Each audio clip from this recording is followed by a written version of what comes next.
بسم اللہ الرحمن الرحیم۔ خواتین و حضرات، ہر دور میں فتنوں کی صورت بدلتی رہتی ہے،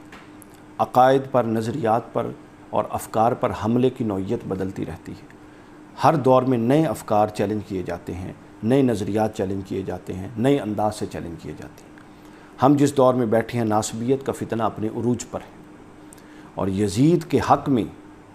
اور ناسبی فکر کے لوگ اپنی فکر کو یوں فروغ دے رہی ہیں کہ انہوں نے جو نادان طبقہ ہے ان کی نظر میں وہ کامیاب یوں ہو چکے ہیں کہ اہل بیت اور صحابہ کرام کو مد مقابل لانے کی کوششیں کی جا رہی ہیں،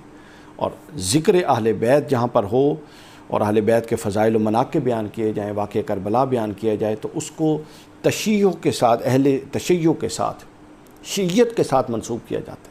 جبکہ یہ منطق سوچ سمجھ سے بالا تر ہے۔ یہ تو ہمیشہ سے اہل سنت اور اہل اسلام کی میراث رہا ہے۔ اہل بیت کی محبت تو اساس ہے ایمان کی، اس کا کسی خاص مکتب فکر یا نقطہ نظر سے کوئی تعلق نہیں۔ اس تناظر میں 3 حملے ہیں جو بڑے ہو رہے ہیں۔ پہلا حملہ یہ کہ سادہ لو عوام کو یہ تصور دے کے اس سازش کا پہلا ہدف بنایا جا رہا ہے کہ اہل بیت کی محبت و مودت جو ہے وہ ایک اچھا کام ہے، ہو جائے تو ٹھیک ہے، نہ ہو تو کوئی مسئلہ نہیں ہے۔ یوں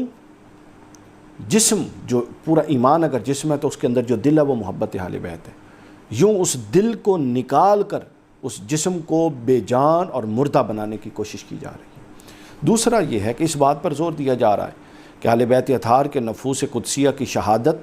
نفس انسانی کے عام قتل کی طرح ہے۔ یہ بھی کہا جاتا ہے کہ یہ فعل اگرچہ حرام تو ضرور ہے مگر اس کو کفر نہیں کہا جا سکتا۔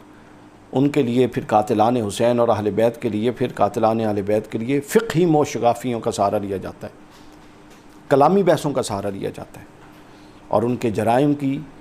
جو معافی ہے اس کے لیے راہیں نکالی جاتی ہیں، اور یہ شرمناک عمل کیا جا رہا ہے۔ اور تیسرا جو چیلنج ہے وہ یہ ہے کہ یہ شبہ وارد کیا جاتا ہے کہ واقعہ کربلا کی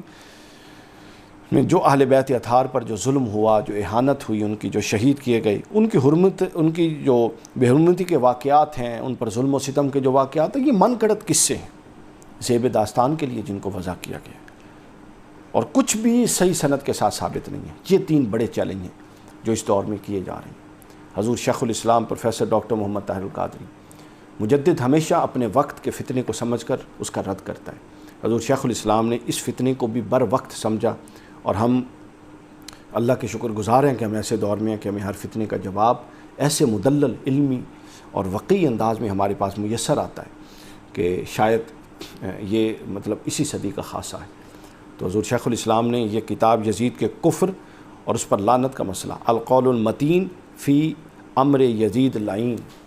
یہ بیان فرمایا۔ یہ پوری ایک وقی کتاب جو آپ نے یزید کے کفر، اس پر لعنت، واقع کربلا سے متعلق اٹھنے والے جملہ اعتراضات، اور جو اعتراضات واقع کربلا سے متعلق کیے جاتے ہیں، جیسا کہ میں نے 3 پہلو بیان کر دیے، ان کو زیر بحث لائے ہیں، ان کا مدلل علمی قرآن، احادیث اور پھر ائمہ محدثین کی شروحات اور اقوال سے ان کو بیان کیا ہے۔ 660-61 صفحے کی یہ موٹی اور جاندار کتاب ہے۔